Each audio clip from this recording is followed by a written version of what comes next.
Hey friends, if you wish to change the date format in Windows 11 to mmddyyyy, then please watch this video. I will guide you through the process.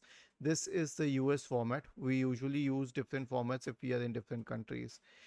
So right click on the start button, select settings from the menu, go to the time and language tab on the list on the left hand side, select language and region in the right pane. In the now scroll down, there's something called as regional format. If you scroll through it, the recommended one is the default one, but if you want to change it to mmddyy, then scroll down to English USA.